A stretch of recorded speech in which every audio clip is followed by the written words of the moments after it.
Hello students, क्या हाल चाल भाई।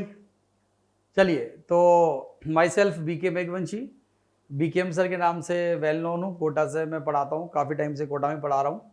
और मैं बीटेक आईटी दिल्ली से मैंने किया हुआ है केमिकल इंजीनियरिंग में। तो मैं इसी प्रोफेशन में हूँ, काफ़ी 19 ईयर्स में पढ़ा रहा हूँ। चलिए, तो आज हम बात करेंगे बेटा केमिकल बॉन्डिंग की। बहुत ही फेमस टॉपिक है, आप सब लोग जानते हैं। बहुत ही आसान जिसको आप मानते हैं, पर फंडामेंटली कर जाएं तो बहुत ही अच्छा टॉपिक आपका रहता है। क्वेश्चंस आप जानते हैं एग्जामिनेशंस के अंदर हमेशा क्वेश्चंस इस टॉपिक से काफ़ी सारे क्वेश्चंस होते हैं, और बहुत ही बेसिक फंडामेंटल अच्छे क्वेश्चंस होते हैं जिनको आपको अटेम्प्ट करने में कोई बहुत ज़्यादा टाइम नहीं लगता। ठीक है, आपको बहुत ज़्यादा टाइम नहीं लगेगा, परंतु क्या फंडामेंटली अगर आप स्ट्रॉन्ग रहेंगे तो चीज़ें बहुत आसान रहेगी। चलिए, तो कुछ हम केमिकल बॉन्डिंग के बारे में कुछ प्रैक्टिस करते हैं। तो इसके हम अलग अलग सेशंस लेंगे हमारे पास में। अभी ये सिंगल चॉइस वाला आज हम सेशन लेंगे, फिर आपका मल्टीपल चॉइस वाला अलग से एक सेशन लेंगे, और उसके अलावा फिर इंटीजर वाला जो होता है उसका अलग अलग सेशन। तो सबके लिए अलग अलग पार्ट अपने पास ये हो जाएगा। ठीक है, चलिए तो स्टार्ट करते हैं। तो देखिए, ये अपने पास यहाँ पर पहला क्वेश्चन है, इसमें बात की जा रही है, हम बात करेंगे आइसोइलेक्ट्रॉनिक स्पीसीज की। हम यहाँ पर बेटा आइसोइलेक्ट्रॉनिक स्पीसीज के बारे में बात करें। यहाँ पर आप जो CN के ऊपर माइनस चार्ज दे रखा है, तो कौन सा आइसोइलेक्ट्रॉनिक स्पीसीज होगा, थोड़ा ध्यान दीजिएगा। कॉन्सेप्ट वाइज अगर मैं बात करता हूं तो अपने पास यहाँ पर पहला वाला पार्ट बोल सकते हैं कि आइसोइलेक्ट्रॉनिक स्पीसीज का मतलब टोटल नंबर ऑफ इलेक्ट्रॉन्स। ध्यान दीजिएगा, टोटल नंबर ऑफ इलेक्ट्रॉन्स आपके पास में क्या होते हैं बेटा, सेम होते हैं। ठीक है, टोटल नंबर ऑफ इलेक्ट्रॉन्स होंगे आपके पास, वो क्या होंगे, वो इक्वल होंगे। उसको हम बोलते हैं आइसोइलेक्ट्रॉनिक स्पीसीज। तो यहाँ पर आप देख सकते हैं CH4 के अंदर बात की जाती है, तो CH4 में कार्बन के पास 6 और ये तो वी हैविंग द 10 इलेक्ट्रॉन्स। चलेगा, फाइन, समझ आ रही बात सबको। और उसी तरह NH4 प्लस में अगर बात की जाती है तो NH4 प्लस में क्या होगा, नाइट्रोजन के पास 7, हाइड्रोजन के पास 4, पर चूंकि प्लस है that is Y 1 minus, so what you will get 10 electron, so they are isoelectronic. तो उसका मतलब पहला वाला तो आपका आइसोइलेक्ट्रॉनिक है, first will be the isoelectronic. चलिए आगे बात करते हैं हमारे पास। अब अगले वाले पार्ट पर चलते हैं, अगले वाले पार्ट पर चलते हैं। ये तो फर्स्ट ऑप्शन आपका आपने यहाँ पर देखा, फर्स्ट ऑप्शन के बारे में बात किया मैंने, तो फर्स्ट ऑप्शन आप लोगों ने देख लिया। सेकेंड ऑप्शन पे चलते हैं बेटा। यहाँ पर एक SO2 और NO3 माइनस। ठीक है, ये बड़ा मस्त है।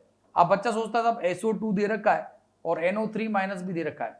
अब यहाँ पर बच्चा सोचता है यार इसके टोटल इलेक्ट्रॉन्स के बारे में बात करूंगा। बहुत ही जबरदस्त क्वेश्चन है, IIT में इसमें कई बार क्वेश्चन पूछा गया है। तो ये सल्फर के बाद जनता सोचती है यार सल्फर में तो 16 हो गए भाई, और ऑक्सीजन का 8 इंटू 2 16 ये हो गए, तो टोटल 32 इलेक्ट्रॉन हो जाएंगे हमारे पास, टोटल 32 इलेक्ट्रॉन हो जाएंगे। यहाँ पर बात करूंगा तो नाइट्रोजन के पास 7, ऑक्सीजन के पास 8 मल्टीप्लाई बाई 3 कर दो, 8 मल्टीप्लाई बाई 3 कर दिया, और माइनस से तो प्लस कर देंगे। तो ये भी मेरे पास कितने 24, यहाँ पर 24 और 8 कितना हो गया बेटा, 32 इलेक्ट्रॉन्स हो गए आपके पास, 32 इलेक्ट्रॉन्स हो गए, बोलिए फटाफट से। तो ये भी हमारे पास आइसोइलेक्ट्रॉनिक होगी। ठीक है सर, ये भी हो गया। व्हाट अबाउट दिस वन, अगर इसके बारे में बात करूंगा थर्ड के बारे में, तो NO के पास तो 7 इलेक्ट्रॉन हुए, ऑक्सीजन के पास 8 हुए, तो ये तो 15 इलेक्ट्रॉन सिस्टम हुआ। पर CN के पास बात करूंगा तो कार्बन के पास 6 हुआ, नाइट्रोजन के पास 7 हुआ, प्लस 1 हुआ, तो इसके पास कितना हुआ बेटा, इसके पास 14 हुआ। तो ये तो नहीं हो सकती आपके पास आइसोइलेक्ट्रॉनिक स्पीसीज, हो सकती है क्या, नहीं हो सकती। What about this one, fourth वाले के बारे में बात करते हैं। फोर्थ वाले के बारे में बात करते हैं। हमारे पास यहाँ पर नेक्स्ट क्या रहेगा, आप यहाँ पर देख सकते हो बहुत अच्छी तरह से। ठीक है, क्लियर है, जैसे ये वाला पार्ट सल्फर के पास वही देखा हमारे पास। नेक्स्ट इसमें सल्फर के पास बात करूंगा तो 16 हो गया बेटा, ऑक्सीजन का वो हमारे पास 16 32 हो जाएगा, तो उसके पास 32 इलेक्ट्रॉन्स हो गए। व्हाट अबाउट अमोनिया 7 प्लस 3, तो उसके पास तो 10 इलेक्ट्रॉन हुए ना हमारे पास, तो ये तो आइसोइलेक्ट्रॉनिक हो ही नहीं सकता। तो फर्स्ट वाला आपके पास बोलेंगे तो A will be your correct answer, A will be your correct answer. बात समझ में आ गई। तो ये आइसोइलेक्ट्रॉनिक के बारे में बात होगी अपने पास। चलिए अगले वाले पार्ट पर चलते हैं। अभी हम अगले वाले पार्ट पर चलते हैं। अगला question, the number of excited state के बारे में आप ध्यान दीजिएगा। यहां पर अपने पास में बोला गया the number of excited state of central atom of the formation of these compound. इनके अंदर बात की जा रही है NH3 X Y Z and W respectively the correct order of, correct order of, यानी इसका मतलब है कि यहाँ पर हमें यहाँ पर देखने का है नंबर ऑफ एक्साइटेड स्टेट के बारे में बात की जाए। चलो कर लेते हैं भाई, क्या करें। अभी अगर हम IF7 के बारे में बात करें बेटा, if we are talking about IF7, अगर हम IF7 के बारे में बात कर रहे हैं तो आयोडीन आप जानते हो, आयोडीन में अब बच्चा सोचता है यार क्या करें IF7 के बारे में। देखो ये बच्चा बना दिया है, और ये भाई साहब सोच रहा है यार आयोडीन का तो आता पता ही नहीं चला, इतना लंबा चला कौन कॉन्फिगरेशन लिखेगा। तो भाई लिखने की जरूरत कहाँ है आपके पास, आप जानते हो आयोडीन जो है वो तो हेलोजन फैमिली का मेंबर है। आयोडीन जो है वो आपका हेलोजन फैमिली का मेंबर है ना, तो उसका जो कॉन्फिगरेशन तो NH2, और यहाँ पर आप बोल सकते हो साहब NH2 और NP5 होगा, NH2 और NP5 होगा। अगर NH2 और NP5 है, यहाँ पर आप देखेंगे NH2 और NP5 है, तो आप क्या कर सकते हैं बेटा, आयोडीन है, NH2 और NP5 है ना, तो यहाँ पर आपके पास में NH2 और NP5 मेरे पास रहेगा, इसके पास में जो है, और बाकी वाला पार्ट जो उसके पास क्या रहेगा, D वाला तो खाली रहता है, D वाला तो उसके पास क्या रहेगा बेटा, खाली रहेगा। अब आप यहाँ पर आराम से देख सकते हो, इलेक्ट्रॉन के बारे में बात की जाती है, अगर आप इलेक्ट्रॉन को फिल करना चाहते हो तो फिल कर दो भाई। NH2 में मेरे पास 2 इलेक्ट्रॉन्स हो जाएंगे, और P में 5 थे तो 1, ये 2 और ये 3, ये 4, ये 5 हो गए। मुझे यहाँ पर आयोडीन को 7 बॉन्ड बनाने, IF7 आप जानते हैं 7 बॉन्ड बनाएगा, फ्लोरीन सिंगल सिंगल बॉन्ड बनाता है, तो 7 बॉन्ड बनेगा, तो मेरे पास क्या करना पड़ेगा, मेरे पास 7 अनपेड इलेक्ट्रॉन्स के हिसाब से बात करूं तो होगा क्या, we should required 7 electrons, 7 electrons के हिसाब से बात की जाती है, तो चलो 7 इलेक्ट्रॉन हम यहाँ पर खेल लेते हैं भाई, चलो 7 इलेक्ट्रॉन के बारे में बात करते हैं। तो मेरे पास एक तो यहाँ पर अनपेड, एक मुझे यहाँ से यहाँ भेजना पड़ेगा, ठीक है, एक मुझे यहाँ से यहाँ भेजना पड़ेगा, तो मेरे पास 1 2 3 4 5 ही हुए अभी स्टिल अनपेड इलेक्ट्रॉन, तो मेरे पास यहाँ से एक को मुझे और एक यहाँ पर भेजना पड़ेगा। मतलब क्या हुआ कि मेरे पास ये जो है इसका एक्साइटेड स्टेट नंबर 1 रहेगा, ये इसका 2 रहेगा, और ये वाला पार्ट क्या रहेगा, इसका 3 रहेगा। मतलब यहाँ पर पूछा तो यही है, पूछा है कि number of excited state of central atom, number of excited state of central atom. तो इन केस ऑफ IF7 बात करें तो 3 होगी बेटा, 1 2 3। तो यहाँ पर नंबर ऑफ एक्साइटेड स्टेट के बारे में IF7 के केस में अगर आप बात करेंगे तो 3 एक्साइटेड स्टेट आपके पास आ जाएगी। क्या बात समझ में आई या नहीं आई, क्या मेरी बात समझ में आई या नहीं आई बच्चे पार्टी, जल्दी बताओ जल्दी बताओ, क्लियर है सबको, वेरी गुड। अगले पॉइंट पर चलते हैं। PCl5 में आप देख सकते हो फॉस्फोरस वाला पार्ट आएगा बेटा, फॉस्फोरस के अंदर आप कॉन्फिगरेशन लिखोगे, फॉस्फोरस में 15 हो गया, 15 इज आपके पास बोल सकते हो सर ये नियोन तो होगा ही होगा, सर ये नियोन तो होगा ही होगा, नियोन के बाद हमारे पास 10, और ये आया अपने पास 3H2, और ये क्या हो गया बेटा, ये 3P3 हो गया, 3H2 और 3P3 हो जाएगा, बोलो जनता, हो गया भाई। तो क्या हो गया बेटा, यहाँ पर मुझे इसके पास 3D वैकेंट होता है, तो मुझे यहाँ पर PCl5 बनाना है, PCl5 बनाना है तो 5 अनपेड इलेक्ट्रॉन चाहिए, 5 अनपेड इलेक्ट्रॉन चाहिए, तो 5 के लिए मेरे पास बात करूंगा, तो यहाँ पर जब कॉन्फ़िगरेशन वाइज बात की जाती है, ये नियोन हो गया आपके पास। अब आप अपने आप बोलेंगे बच्चे लोग, ये S वाला पार्ट हो गया बेटा, और यहाँ पर मैं बात कर सकता हूँ P में 1, ये 2 और ये 3 तो है, पर हमें कितने चाहिए, 5, कितने चाहिए बेटा, 5 अनपेड तो चाहिए मेरे लाल। अगर 5 अनपेड चाहिए तो यहाँ पर आपके पास क्या करना पड़ेगा, करना कुछ तो पड़ेगा, एक इलेक्ट्रॉन को यहाँ से यहाँ एक्साइटेड करना पड़ेगा, तो इसके अंदर तो ES1 ही आएगा। तो यहाँ पर PCl5 के केस में मेरे पास यहाँ पर मेरे पास एक्साइटेड स्टेट 3 आई, यहाँ पर मेरे पास 1 आएगा, SO2Cl2, SO2Cl2 के बारे में बात की जाती है। SO2Cl2 में जब आप बात करेंगे, अब आप देखिए, समझ रहे हो बात को, समझ रहे हैं सब लोग क्या बोल रहा हूं मैं, तो ये बहुत ही अच्छा कॉन्सेप्ट है। अगर आप SO2Cl2 के बारे में बात करेंगे तो बेटा SO2Cl2 should be like that, ये ऐसा होता है, ये तो ऐसा होता है नहीं होता, होता है। अब क्या करोगे आप, अगर ये ऐसा दे रखा है तो मेरे पास यहाँ पर मुझे 1 2 3 4 5 6 बॉन्ड बनाने, सल्फर आप जानते हो हमारे पास 16 होता है, 16 के अंदर हमारे पास वही वाला पार्ट आया नियोन, नियोन आप बोल सकते हैं, और इसका पार्ट आया आपके पास ये 3H2, और ये आपके पास 3P4, इसके पास भी 3D खाली होता है, बोलो हाँ या ना। अब अगर मैं बोलूं इसको तो I can say that neon, और ये S में अपने आप बच्चों को समझ में आ रहा होगा। देखिए आप लोग क्वेश्चंस को करते हो, आप आंसर निकाल के भाग जाते हो, अरे भाई आंसर तो अपने आप आ जाएगा, कॉन्सेप्ट पर वर्कआउट किया जाए, that is the important part. Okay, now you can see that sir यहाँ पर मेरे पास में ये P में 4 है, 1 2 3 और 4, मुझे यहाँ पर कितने 1 2 देखो कितने बॉन्ड है, sigma sigma sigma sigma sigma pi pi, total 6 bond बनाने मेरे लाल, 6 बॉन्ड बनाने हैं ना, बोलो हाँ। तो 6 के हिसाब से क्या करना पड़ेगा बबुआ, 2 तो है हमारे पास, एक यहाँ से करेंगे तो एक साइड स्टेट बना जाएगा, एक यहाँ से यहाँ करना पड़ेगा तो ये इसका एक साइड स्टेट 2 हो जाएगा, तो यहाँ पर सिंगल, यहाँ पर सिंगल, यहाँ सिंगल सिंगल, तो 1 2 3 4 5 6 हो जाएगा। तो यहाँ पर इसके केस में एक साइड स्टेट वाला पार्ट 2 आएगा, बोलो आया नहीं आया। उसी तरह NH3 में क्या आएगा, NH3 में 0 बटा सन्नाटा है मामला। NH3 में अगर आप बात करेंगे, सब लोग ध्यान दीजिएगा, अगर आप NH3 में बात करना चाहते हो तो NH3 में क्या हो गया बेटा, NH3 में अगर मैं बात करूंगा आपसे तो NH3 में तो नाइट्रोजन है ना, 3 बॉन्ड बनाने इसको, तो ये क्या हो गया 1s2 2s2 और 2p3, अरे भाई मेरे पास 3 ही इलेक्ट्रॉन है, 1 2 3, तो आराम से 3 हाइड्रोजन आएगा, इसको एक्साइट करने की जरूरत ही नहीं है, no need to excite this part, no need to excite this part. Okay चलिए, तो अब आप क्या करेंगे, अब क्या करेंगे आप, अगर आप इसके बारे में बात करेंगे तो इसमें तो जीरो आ जाएगा अपने पास, ये रहा आपके पास। अगर यहां पर आप बात कर सकते हो, इसके लिए बात करोगे तो जीरो बटा सन्नाटा मामला हो गया। तो जरा ध्यान से देखिएगा कि अपने पास यहां पर ये एक्स वाई जेड है, इसको आपने एक्स मान लिया, इसको वाई मान लिया, इसको जेड मान लिया। ओहो ये क्या है, ये तो डब्ल्यू है मेरा।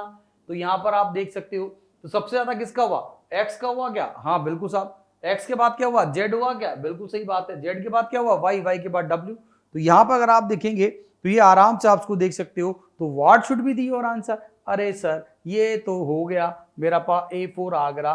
ओके पागल खाने भेज देते हैं आप लोगों को, A4 Agra will be the correct answer. क्या आया मजा। तो क्वेश्चन को अभी आप समझे, अभी जो मैं डिस्कस कर रहा हूं, मैं इस क्वेश्चन के अंदर आपको अप्रोचेस के हिसाब से बात कर रहे हैं। So I will take time properly कि कैसे आप अप्रोच करते हो। तो इन बिगिनिंग जब आप बात करेंगे तो ये इस तरह पार्ट होता है। अब आप यहां पर, ये तो कॉन्सेप्ट हो गया, ये आपने क्वेश्चन तो कर लिया, पर भाई यहां पर एक चीज है, आप सब लोग नोट डाउन कर लें, नोट्स में लिख लीजिएगा। ये जो हम कर रहे हैं ना, कि जब हमारे पास कोई भी मॉलिक्यूल हम जब बनाते हैं तो ये बेसिकली कॉन्सेप्ट है कोवेलेंसी का।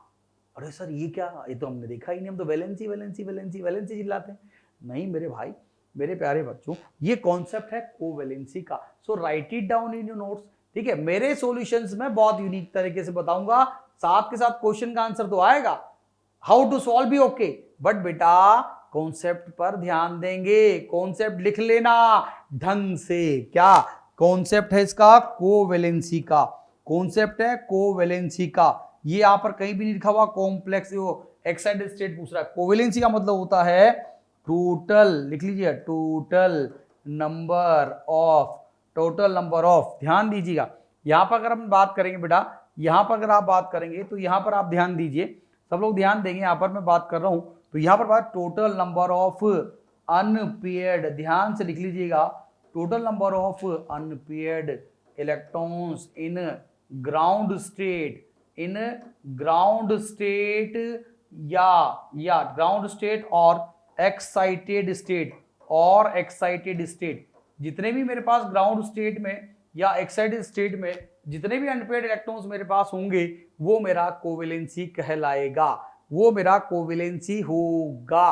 अब यही क्वेश्चन अगर आपसे पूछ लिया जाता कि भाई टोटल ना, ये तो नंबर ऑफ यहाँ पर पूछा, ये एक्साइटेड स्टेट की जगह बोला जाता, हमारे पास एक्साइटेड स्टेट की तरह बोला जाता कि ये वाला टर्म बोलते हैं कि भैया कोवेलेंसी, यहाँ पर कोवेलेंसी के बारे में पूछ लिया जाता। अब आप सोचते अब तेरी कोवेलेंसी का तो मुझे आइडिया ही नहीं है। तो कोवेलेंसी का मतलब क्या है, total number of unpaired electron in ground state या एक्साइटेड स्टेट। क्या मेरी बात समझ में आई या नहीं आई, बोलो हाँ क्लियर है। So write it down in notes, covalency, ये कोवेलेंसी, इसके अंदर अगर मैं बात करूं IF7 बनाऊंगा तो ग्राउंड स्टेट में इसके पास एक अनपेयर्ड इलेक्ट्रॉन है, बट जब मैं इसको एक्साइट करूंगा तो ये एक यहां से यहां चला गया, एक यहां से यहां चला गया, एक यहां से यहां चला गया। तो 1 2 3 4 5 6 हो गए हमारे पास में। देखो यहाँ पर तो कोवेलेंसी अगर पूछता तो कोवेलेंसी के बारे में बात करूंगा तो क्या आता है इसका आंसर, फिर हमारे पास क्या होता है, यहां से एक गया, एक यहां से गया, एक यहां से गया, 2। अगर कोवेलेंसी का ऑर्डर पूछता तो मेरे पास बोलते IF7 के अंदर कोवेलेंसी बताओ, चलो बताओ IF7 में कोवेलेंसी कितनी हो जाएगी, इसकी 7 हो जाएगी। PCl5 में कितनी हो जाएगी, 5 हो जाएगी। SO2Cl2 कितनी जाएगी हमारे पास, बोलो बोलो। SO2Cl2 के हिसाब से बात करूँ तो 6 हो जाएगी। और NH3 में क्या आएगा, अनपेयर्ड कितनी हमारे पास 3 है, तो इसके अंदर हमारे पास कोवेलेंसी का पार्ट बोलता तो कितना था, 3 आता। आंसर तो आपका वही होता, आंसर तो आपका वही होता, आंसर में तो ऑर्डर में तो कोवेलेंसी का भी सेम ही आता। तो ये एक नया क्वेश्चन और आपका बन गया। तो डिस्कशन का मतलब ही यही होता है, डिस्कशन का मतलब ही यही होता है बच्चे, कि अगर आप एक क्वेश्चन कर रहे हो तो उसमें और दूसरा क्वेश्चन कैसे फ्रेम किया जा सकता है। बोलो आया मजा, ओके सर, समझ में आई बात सबको, आई या नहीं, बोलो हाँ। तो बेटा ये इस तरह से प्रिपेयर किया जाता है, not only to solve the question. अच्छा सो क्वेश्चन है, सॉल्व किया, आंसर आया, पीछे नहीं आ रहा, पीछे देखा, मिला मुलू के करके टाटा बाय बाय, नहीं नहीं नहीं नहीं नहीं नहीं, how to approach, that is the important part. ये अपना सॉल्यूशन में, ये हमारे पास क्वेश्चन करने में यूनिकनेस है। आगे बढ़ूं क्या, आगे बढ़ो सर, बिल्कुल बढ़ो। चलिए अगला सवाल, ये रहा आपकी स्क्रीन पे, सॉरी ये आया आपके। ओ भाई साहब, ये भी बड़ा बेसिक पार्ट है। कई लोगों को इस क्वेश्चन के अंदर कॉन्सेप्ट मैं बता दूंगा, concept I will tell you, don't worry. पर आपसे पूछा क्या, what is the formal charge on nitrogen in NO3-? NO3- के अंदर फॉर्मल चार्ज क्या होगा। अब क्या होता है, कई सारी जनता को इसमें बहुत सारे कंफ्यूजन्स होते हैं, जैसे कि हमने बोला NO3 माइनस में। देखो अभी हम बात करेंगे NO3 माइनस की।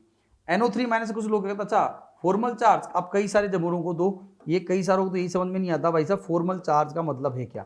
ये अपनी खोपड़ी खुल जाएगा, या आप देख लीजिएगा, ये जो बच्चा बना रहा हूं मैं, ये कहीं भी देखो आप दुनिया में यूट्यूब पे कहीं भी देख लीजिएगा, ये बच्चा अपना पेटेंट है, समझ जाना ये BKM सर ने कुछ बताया होगा, वही उनका ही बच्चा है, ये वही खूब सोचता रहता है, ये टॉपर बच्चा है हमारे पास, ये कैसे दिमाग लगाता है, सोचता है।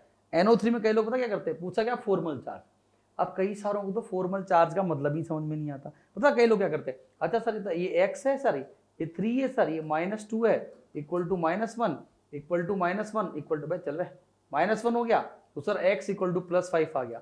अब x इक्वल टू ऑप्शन है +5 नहीं दे रखा, वो तो गनीमत है +5 नहीं दे रखा, तो कहीं तो +5 टिका देते। अरे भाई मेरे ये जो है ये ऑक्सीडेशन स्टेट होती है, ये ऑक्सीडेशन स्टेट होती है। तो अगर NO3 में ऑक्सीडेट पूछता तो आपका आंसर आता +5। हमसे पूछा है फॉर्मल चार्ज, हमसे पूछा है फॉर्मल चार्ज, हम बात करेंगे फॉर्मल चार्ज की। अगर आप फॉर्मल चार्ज के बारे में बात करना चाहते हो तो फॉर्मल चार्ज का क्या सिस्टम है जरा ध्यान दें। फॉर्मल चार्ज क्या होता है, ये पहली बात तो कॉन्सेप्ट क्या है फॉर्मल चार्ज का, यहां पर सब लोग ध्यान दीजिएगा, इसका कॉन्सेप्ट क्या है। कॉन्सेप्ट क्या होता है बेटा, फॉर्मल चार्ज का कॉन्सेप्ट तभी आएगा जब हम लुईस डॉट स्ट्रक्चर के बारे में बात करेंगे। ध्यान से सुनना, ये कॉन्सेप्ट है, फॉर्मल चार्ज का कॉन्सेप्ट कब आएगा, फॉर्मल चार्ज का कॉन्सेप्ट कब आएगा, सब लोग ध्यान देंगे, ये तब आएगा बेटा जब आपके पास लुईस डॉट स्ट्रक्चर होगा। क्या होगा, बोलो जल्दी बोलो जल्दी बोलो, ये कब आएगा आपके पास, जब आपके पास यहाँ पर ये ध्यान से सुनिएगा, ये मेरे पास क्या होगा, ये मेरे पास क्या होगा, जब लुईस डॉट स्ट्रक्चर होगा, जब लुईस डॉट स्ट्रक्चर होगा तभी फॉर्मल चार्ज हमारे पास आता है। लुईस डॉट का मतलब होता है हर स्पीसीज का ऑक्टेट पूरा होना चाहिए। तो जब हम यहाँ पर बात करते हैं NO3 में, आप साफ साफ बात कर सकते हो, NO3 में बात करूंगा तो ये NO3 माइनस का आपका स्ट्रक्चर पहले बना के देखा होगा आपने, ये this is the structure of NO3 minus, ये इसका पार्ट होता है।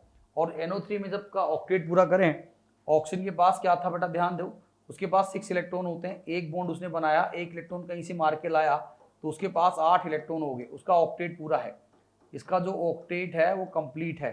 आ रही बात समझ में। यहाँ पर बात करूँ, ऑक्सीजन के पास 6 थे, 2 बॉन्ड बना के इसके पास क्या हो गया 8 हो गए, इसका भी ऑक्टेट पूरा है, उसके पास भी ऑक्टेट पूरा है। नाइट्रोजन के बारे में ध्यान दें, नाइट्रोजन के पास कितने होते हैं 5 होते हैं, 1 2 3 4 बॉन्ड बना दिए तो क्या हो गया 9 हो गया, पर प्लस का मतलब 1 उड़ा दिया तो उसके पास भी ऑक्टेट पूरा हो गया। तो भाई साहब ये यहाँ पर जो है जब हम लुईस डॉट स्ट्रक्चर बनाते हैं उस समय एक तरह का hypothetical charge which is present on the atom in Lewis dot structure that is known as formal charge. तो यहाँ पर आपके पास there is a difference between oxidation state and formal charge. Formal charge और ऑक्सीडेशन स्टेट के अंदर बिल्कुल difference रहेगा। तो यहाँ पर आप देखेंगे, सब लोग यहाँ पर ध्यान देंगे कि ये आपके पास अभी क्लियर हो गया सबको, this is the oxidation state. तो नाइट्रोजन का ऑक्सीडेट होता तो आंसर आता +5। अब फॉर्मल चार्ज क्या है इसका +1, तो आपसे पूछा गया फॉर्मल चार्ज बताओ तो आपका आंसर आ गया +1। बोलो हाँ हाँ हाँ, हुआ नहीं हुआ, हो गया। So be careful. So I think concept is clear, अगर नहीं हो तो प्लीज राइट इट डाउन। जो भी बच्चे हैं लिख लिया जाएगा कि ऑक्सीडेशन स्टेट और फॉर्मल चार्ज जो है दोनों सेम नहीं होते। हाँ, किसी केस के अंदर ऐसा हो सकता है कि फॉर्मल चार्ज और ऑक्सीडेशन स्टेट आपका सेम आ जाए, किसी में हो सकता है formal charge and oxidation state आपका सेम आ जाए, but it doesn't mean that कि आप हमेशा जो है ऑक्सीडेट निकाल के इसको फॉर्मल चार्ज बोलेंगे, नहीं। फॉर्मल चार्ज हमेशा पहली बात तो लुईस डॉट स्ट्रक्चर आप बनाएंगे, each and every atom is going to be complete its octet. In case of hydrogen, duplet should be completed, and in that particular LDS structure whatever charge comes on the particular atom that is called formal charge. Getting my point? Okay, so hope so it is clear to everyone. अगले point पर चलते हैं। अगला point हमारे पास क्या है, चलो अगले पॉइंट पर चलते हैं। ये आ जाए अपने पास, find out the molecule which is not electron deficient. अच्छा, इलेक्ट्रॉन डिफिशिएंट नहीं है, तो इलेक्ट्रॉन डिफिशिएंट नहीं है हमारे पास, कौन नहीं है भाई साहब, कौन नहीं है जरा देख लेते हैं। AlCl3, AlCl3 बोरोन फैमिली का मेंबर है बाबा, ये आया AlCl, ये अपने पास AlCl3 आ गया, इसके पास 6 इलेक्ट्रॉन हो गए तो इलेक्ट्रॉन डिफिशिएंट हो गया। BH2 तो बेचारा हमारे पास गरीब आदमी, इसके पास तो क्या होगा 1 2 3 4 4 ही इलेक्ट्रॉन है, ये भी इलेक्ट्रॉन डिफिशिएंट है। BH4 के अंदर बात करूंगा तो BH4 में हमारे पास क्या हो गया, BH4 में साफ साफ आप देख सकते हो ये इसका पार्ट आएगा, यहाँ माइनस चार्ज हो गया, बोरोन के पास 3 वैलेंस इलेक्ट्रॉन होते हैं, प्लस का मतलब 4 हो गए, और 4 हमारे पास हाइड्रोजन से, 4 इंटू हाइड्रोजन से लेके आएगा, इसके पास 8 इलेक्ट्रॉन है, ऑक्टेट पूरा हो गया। तो ये आपका जो है इसका काम हो गया। BF3 में बात करेंगे तो बोरोन दे रखा है, ये फ्लोरीन का पार्ट आ गया, फ्लोरीन का पार्ट आ गया, फ्लोरीन का पार्ट आ गया। यहाँ पर आप जहाँ साफ साफ देख सकते हो इसके पास भी 6 इलेक्ट्रॉन है, it has also 6 electron, it has also 6 electron. तो यहाँ पर अगर बोलूंगा तो आपका आंसर क्या हो गया, पूछा गया ना, फाइंड आउट द मॉलिक्यूल और species which is not electron deficient. जो इलेक्ट्रॉन डेफिशिएंट नहीं है that is not electron deficient, जो इलेक्ट्रॉन डेफिशिएंट नहीं होगा। तो भाई साहब यही नहीं है, बाकी 3 तो इलेक्ट्रॉन डेफिशिएंट है।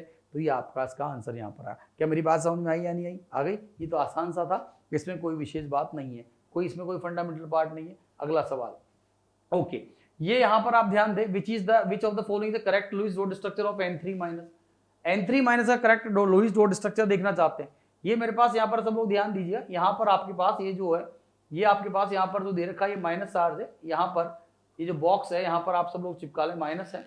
अगर किसी को डाउट है तो यू कैन सी, ये अपने पास आप यहाँ पर जो है लगा लें, देख लेते हैं हमारे पास। चलो देखते हैं।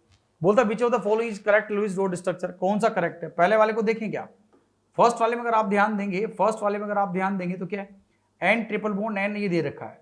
अरे यार ये नाइट्रोजन है, इस नाइट्रोजन के पास कोई चार्ज ही नहीं है, आप देख सकते हैं यहाँ पर कोई चार्ज ही नहीं, तो वैसे गलत हो गया। नाइट्रोजन के पास अगर मैं देखूँ तो यहाँ तो मामला गड़बड़ हो गया। यहाँ पर आप बोलेंगे साहब इसके पास देखो कितना होता है, 1 2 3 3 बॉन्ड बना दिए, 3 2, इसका तो ऑक्टेट पूरा है, इसके पास तो 8 इलेक्ट्रॉन है, इसके पास क्या हो गया, इसके पास ने क्या हो गया, नाइट्रोजन के पास में 5 इलेक्ट्रॉन होते हैं, 1 इलेक्ट्रॉन ये रहा और एक ये रहा, एक ये रहा, एक ये रहा, दिख रहा है, इसने एक का यहाँ पर कर दिया, 6 7 और 8, परंतु उसके पास कोई चार्ज वार्ज तो 1 इलेक्ट्रॉन फ्री बचेगा, तो इसके पास तो 9 इलेक्ट्रॉन हो गए ना, इसके पास तो 9, तो वैसे गलत हो गया, ये तो वैसे गलत हो गया, वैसे स्ट्रक्चर गलत है हमारे पास में। Getting my point? तो ये तो बन ही नहीं सकता। यहाँ पर बात की जाती, यहाँ पर क्या होगा, नाइट्रोजन के पास में 5 वैलेंस इलेक्ट्रॉन थे, 5 थे, 5 में से एक माइनस आए, 6 हो गए, 2 इसने बॉन्ड बना लिए, तो हमारे पास 2 और आ गए, तो उसके पास 8 हो गया। ये 8 तो उसका ठीक है, ये तो उसका, व्हाट अबाउट दिस वन, इसके पास क्या है, नाइट्रोजन के पास 5 वैलेंस इलेक्ट्रॉन होते हैं, दिख रहा है आपको यहाँ पर, इसने क्या बना रखा है, देखो 1 2 3 4 5 6 7 8 9 10। ओ भाई साहब बीच वाले के बाद तो आपने बहुत सारे इलेक्ट्रॉन बना डाले, बोलो बना डाले, चार्ज भी आपने प्लस लगा दिया, तो ये तो गड़बड़ हो गया आपके पास। तो इसके पास क्या है, बहुत सारे इलेक्ट्रॉन हो गए। तो यहाँ पर अगर आप ध्यान देंगे, अगर आप यहाँ पर ध्यान देंगे, हटा दिया हमने, तो यहाँ पर क्या होगा, इसके पास अगर मैं बोलूँ आपसे, अगर इसके पास मैं बात करूँ उसके पास, तो उसके पास तो 10 इलेक्ट्रॉन दिख रहे हैं आपको, दिख रहे हैं नहीं दिख रहे, तो उसका तो ऑक्टेट ही पूरा नहीं, तो ये भी गलत हो गया, ये 2 तो गलत हो गया आपके पास। थर्ड पर चलते हैं। अब थर्ड वाले के अंदर बात की जाती है, तो थर्ड वाले को जरा ध्यान से देखिए। नाइट्रोजन के पास देखो यहाँ पर 1 2 3 4 इलेक्ट्रॉन तो दिख रहे हैं, 4 ये हो गए, 4 ये हो गए, हमारे पास देखो ध्यान से 8 हो गए। इसके पास क्या हो गए, यहाँ पर देख सकते हैं कैसे, नाइट्रोजन देखो, नाइट्रोजन के पास में 5 होते हैं, देखो इसके पास 5 इलेक्ट्रॉन वैलेंस इलेक्ट्रॉन होते हैं, माइनस का मतलब 1 6 हो गया, और 2 का शेयरिंग कर लिया, तो उसके पास 8 इलेक्ट्रॉन हुए। हाँ सर हुए, चलेगा? अरे हुए या नहीं हुए, हो गए। इस नाइट्रोजन के पास बात करता हूँ, 5 इसके पास होते हैं, प्लस का मतलब 1 चला गया, और उसने क्या किया, 2 2 इधर से बना दिए, 2 2 हमारे पास क्या की शेयरिंग कर ली हमारे पास में, तो 2 2 की शेयरिंग कर ली, तो क्या हो गया हमारे पास, इसके पास 1 2 2 शेयर 4 ही हो गए, तो उसके पास भी 8 इलेक्ट्रॉन हो गए, इसके पास भी 8 इलेक्ट्रॉन हो गए, 2 सब में इसका हमारे पास में पूरा ऑक्टेट हो गया, तो ये आपका आंसर आ जाएगा। 2 N3 माइनस में यहां पर बात करते हैं, यहां पर बात की जाती है, यहां पर नाइट्रोजन के पास क्या है, नाइट्रोजन के पास आप बोल सकते 5 तो उसके पास होते हैं, 5 इलेक्ट्रॉन है हमारे पास में, और उसने 2 बॉन्ड बनाए, 2 बॉन्ड बनाए हमारे 5 और 2 7 हो गए, तो ये तो गड़बड़ है मामला। यहाँ पर हमारे पास बात करें 5 इसके पास होते हैं, और 1 चला गया, और उसने क्या किया, 2 2 4 बॉन्ड बना दिए, तो उसके पास कितने हो गए, इसके पास 8 है, पर इसके पास तो 7 ही है, इसलिए ये भी नहीं हो सकता। इसका मतलब क्या हुआ, ये भी हमारे पास पॉसिबल नहीं हो सकता। ये भी अगर बात करूंगा तो this is not also possible, ये भी मेरे पास पॉसिबल नहीं है। बोलो आगे बात समझ में क्लियर है हमारे पास सबको, क्लियर है सबको हमारे पास में? चलिए आगे बढ़ते हैं, चलिए आगे बढ़ते हैं। तो ये भी आपका सवाल हो गया, बोलो ठीक है? अरे ठीक है, चलो अगला सवाल, ये which of the approaching axis is not appropriate to form pi bond by 2p orbitals. ठीक है, बाय 2p ऑर्बिटल्स। अच्छा भाई यहां पर आप देख सकते हैं हमारे पास क्या रहेगा हमारे पास, ठीक है, which of the approaching axis is not appropriate to form pi bond, कौन पाई बॉन्ड नहीं बनाएगा, ठीक है, by 2py orbitals. Okay, Y axis, X axis, Z axis, non suitable axis, ये बड़ा अच्छा हमारे पास में। तो चलो देखते हैं, हमारे पास में ये क्या रहेगा हमारे पास में। तो पी वाई ऑर्बिटल है आपके पास, pi bond by 2 P Y orbital. देखो एक आपने क्या किया, ये मेरे पास एक्सिस ले ली मैंने, ये पी वाई ऑर्बिटल है, एक मेरे पास यहाँ पर ये जो और ले लिया आपने, एक ये पी वाई ऑर्बिटल है। जब वही वाई एक्सिस के लूंगा, आप जानते हो P X P Y P Z हमारे पास जब हम बात करते हैं, यहाँ पर आप सब बच्चे ध्यान देंगे, यहाँ पर सब बच्चे ध्यान देंगे, ये वाला पार्ट हो गया, ये आपका एक्स एक्सिस है, ये आपका वाई है और ये आपका जेड एक्सिस है। बोलो ठीक है, क्लियर है सबको, सबको क्लियर है। अब अगर मैं यहाँ पर आपके पास बोलूँ कि सर यहाँ पर मेरे पास में ये देखो, इसके अलोंग ये पी एक्स ऑर्बिटल बन जाएगा, ये पी एक्स हो जाएगा, ये हमारे पास पी जेड हो जाएगा और ये वाला पार्ट पी वाई हो जाएगा। तो पहली बात, तीनों ऐसे परपेंडिकुलर होते हैं, all these are like that, perpendicular है या नहीं है, ऑल आर परपेंडिकुलर, ये सब ऐसे होंगे। क्वेश्चन ध्यान से पढ़ो, विच of the following approaching axis is not appropriate to form pi bond by 2 py orbitals। 2 py orbitals के हिसाब से बात की जाती है, ठीक है। दो 2 py orbital can form pi bond if approaching अगर मेरे पास ये पाई वाला है तो ये पाई तो हमारे पास ही हो गया ना, अपन ने वाई वाला माना है तो पी वाई का मतलब ये हो गया, ये इसका वाई वाला हो गया बेटा एक्सिस। तो ये हमारे पास क्या होगा कि ये हमारे पास अगर यहाँ पर ऐसे साइड में जाएंगे तो ये क्या हो सकता है, यहाँ पर मेरे पास बताइए, ये मेरे पास यहाँ पर जो है पाई बॉन्ड लिखा है, not appropriating to form pi bond, तो ये मेरे पास क्या होगा, होना चाहिए, सोच के बताओ, सोच के बताओ। अगर हम यहाँ पर देखा जाए विच इज लिखा, which is the approaching axis is not appropriate to form pi bond by 2 P Y orbital. 2 P Y orbital से हमारे पास कौन सा एक्सिस है जो है वो सही नहीं है, तो पी वाई वाला पार्ट तो ऐसे हो जाएगा आपके पास। अब आप बताइए, सोच सकते हैं हमारे पास आराम से, तो यहाँ पर ऑप्शन के अंदर आपके पास वाई एक्सिस जेड एक्सिस दे रखा है, तो वाई के हमारे पास वाई के लॉन्ग तो बनाएगा बेटा, तो वाई के लॉन्ग तो हमारे पास बनेगा ही बनेगा ना। तो सिंपल सी बात है, कौन सा एक्सिस आपका आएगा यहाँ पर, बोलो कौन सा एक्सिस आएगा हमारे पास, वाई एक्सिस, ठीक है। नहीं है तो 2 P Y orbital can form pi bond if approaching axis is either X axis और आइदर जेड एक्सिस, क्योंकि ये ऐसे जाएगा, ये ऐसे, ये मेरा एक्सिस में क्या ले सकता हूँ, अगर मैं इसको एक्स मानूंगा तो मेरे पास ये वाई वाला परपेंडिकुलर रहेगा, तो ये पाई वाला इसके साथ आराम से हमारे पास पाई बॉन्ड बना देगा, ठीक है, ये वाला पार्ट आराम से पाई बॉन्ड बना देगा। ये एक्सिस की जगह अगर मैं यहाँ पर जेड ले लेता हूँ, अगर उसको मैं जेड ले लेता हूँ तब भी मेरे पास वाई वाला साइड से क्या करेगा ये, क्योंकि ये तीनों की दोनों आपस में क्या है बेटा, ऑल आर परपेंडिकुलर है। तो पाई बॉन्ड कैसे बनेगा, पाई बॉन्ड तो ऐसे बनेगा ना हमारे पास में, ये तो सिग्मा बनता है, ये तो सिग्मा बनता है, पाई बॉन्ड साइड से बनता है। अगर इसको मैं थंब को वाई मानूंगा ना तो ये वाई बनाएगा, तो मेरे पास एक्स एक्स भी ले सकता हूँ और जेड भी ले सकता हूँ, ये वाई है मेरा, तो वाई साइड देखो, ये एक्स लूंगा तो यहाँ सिग्मा बनेगा, तो यहाँ पाई बनेगा, ठीक है। आगे बात समझ में, अगर इसको मैं जेड वाले को ले लूंगा तब भी साइड से ओवरलैपिंग करेगा तो भी पाई बनाएगा। तो पी वाले जो होते हैं, एक सिग्मा बनता है पहले, फिर ये साइड से ओवरलैपिंग करेगा, एक साइड से करेगा, तो एक सिग्मा और 2 पाई बन जाते हैं। तो ये इसका पार्ट है। तो ये थोड़ा यहाँ पर बड़ा बच्चा कंफ्यूज होता है, मैंने बता दिया कि जब भी 2 एटम पी के बारे में बात करेंगे, ये जब 2 पी अगर हमारे पास होते हैं, यहाँ पर बी है तो एक सिग्मा बॉन्ड बनाते हैं और 2 एक सिग्मा और ये 2 पाई बॉन्ड बनाएंगे, ठीक है, चलेगा। आगे बढ़े, चलिए तो अगला सवाल फिर ले लिया मैंने, एक ओवरलैपिंग के ऊपर एक और क्वेश्चन ले लिया, कैसे करेंगे इसको, विच of the following combination will not form pi bond. अच्छा, कौन सा पाई बॉन्ड नहीं बनाएगा, तो ये तो बहुत आसान है हमारे पास, आप लोग जानते हो फंडामेंटली, ये तो बहुत आसान सा पार्ट है। आप लोग जानते हो हमारे पास एस ऑर्बिटल जो होता है ना बेटा, एस ऑर्बिटल जो होता है वो केवल सिग्मा बॉन्ड बनाता है, वो क्या बनाता है बेटा, वो सिग्मा बॉन्ड बनाता है, पता है ना आप। एस वाला एस के साथ हमारे पास इस तरह से अगर आएगा तो ओनली क्या बनाएगा, वो हमारे पास सिग्मा ही बनाएगा। एस वाला जो होगा वो पी वाले के साथ अगर आप बात करेंगे तो एस वाला पी के साथ हमारे पास क्या करेगा, यहाँ पर ये सिग्मा बॉन्ड बनाएगा, ठीक है। एस वाला पार्ट जो होगा वो पी के साथ मिलकर सिग्मा बॉन्ड बनाएगा, कभी भी एस वाला पी के साथ जो है पाई बॉन्ड नहीं बनाता। अगर आप सोच, साहब मैं एक एस ऑर्बिटल ले लेता हूँ और यहाँ पर इसको जो है इस तरह से बना दूँ, यहाँ पर पी को ऐसे मिला दूँ, तो ये हमारे पास ये क्या होता है, नो बॉन्ड, ये मेरे पास नो बॉन्ड होता है। मोलिकुलर ऑर्बिटल थ्योरी में तो आप पढ़ते हो तो पता होगा आपको, एमओटी में पढ़ते हैं ना हम, यहाँ पर एमओटी में जब कभी ऐसा होता है तो पता है ना आपके पास, यहाँ पर आपने ये वाला पार्ट बोला, ये जब एमओटी पढ़ाते हैं, ये एमओटी आपने पढ़ी हो, थोड़ा बहुत जनता को ध्यान हो तो ठीक है, नहीं तो कोई बात नहीं, मैं थोड़ा सा समझा देता हूँ, हल्का फुल्का समझा देता हूँ। यहाँ पर आप बात करेंगे तो ये जब इस तरह पी को आप ऐसे बनाते हो तो ये मेरे पास पी वाला प्लस है, इसका माइनस है, प्लस माइनस आप समझते होंगे। ये ऊपर वाला पार्ट कंस्ट्रक्टिव इंटरफेरेंस होता है, ये कंस्ट्रक्टिव इंटरफेरेंस होता है, और नीचे वाला पार्ट अगर मैं बोलूँ आपसे, ये वाला पार्ट जो है वो डिस्ट्रक्टिव इंटरफेरेंस होता है। तो रिजल्टेंट एनर्जी क्या आती है आपके पास, 0 आती। तो ऐसे केस में आपके पास क्या होता है, NBMO बनता है, नॉन बॉन्डिंग मोलिकुलर ऑर्बिटल। तो ये वाला एस वाला कभी भी पाई बॉन्ड नहीं बनाता, एस ऑर्बिटल जो है सिग्मा बनाएगा पर एस ऑर्बिटल पाई नहीं बनाता। तो बोला गया विच of the following combination will not form pi bond, तो आपको एस और पी ओवरलैपिंग कभी भी पाई बॉन्ड नहीं बनाएगा। पी और पी पाई बॉन्ड बनाएगा, डी और डी बनाएगा, डी और पी भी आराम से पाई बॉन्ड बना देगा। तो ये बेसिक पार्ट आपने ओवरलैपिंग के 2 क्वेश्चन अपन ने यहाँ पर लिए, कैसे कैसे क्या क्या होता है। पहला बॉन्ड 2 एटम्स के बीच में सिग्मा बनता है, बोलो हाँ या ना, ठीक है। चलिए आगे बढ़े, आगे बढ़ते हैं। अगला सवाल, ओ भाई साहब ये भी बहुत सही चीज होती है, ये बहुत सही चीज है। बोलता choose the correct order of bond strength of overlapping, choose the correct order of bond strength of overlapping of atomic orbitals. अब इसको कैसे करें भाई, यहां पर भी 2 चीजें, यहां पर भी बच्चों को 2 चीजें पता होना चाहिए, नहीं तो बहुत गड़बड़ी है। आंसर तो आप बता दोगे, आंसर तो आप बता देंगे, आंसर तो आप बता देंगे, कॉन्सेप्ट में बता देता हूं, फिर आप अपने आप आंसर चेक कर सकते हो, उसमें कोई दिक्कत नहीं है।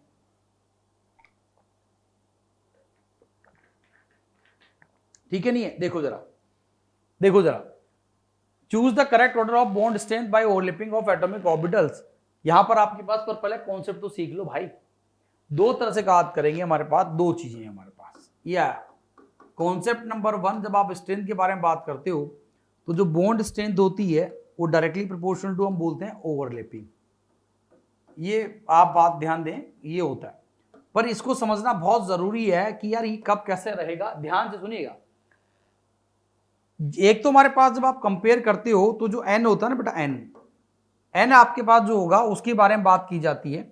यहां पर आप ध्यान दीजिएगा, यहां पर मैं बात करूंगा तो यहां पर आप एन के बारे में बात करेंगे। एक एन जो प्रिंसिपल क्वांटम नंबर है वो कंपेयरिंग ऑर्बिटल का अपने पास पहले बात तो सेम होना चाहिए।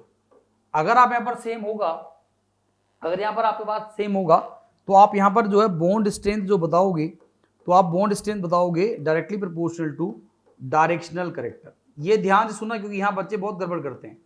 ये अपने पास बहुत ही प्यारा कॉन्सेप्ट है, इसको बोलेंगे डायरेक्शनल करेक्टर से। तो बॉन्ड स्ट्रेंथ को आप डायरेक्शनल करेक्टर से बताएंगे, ये वाला पार्ट ध्यान दीजिएगा।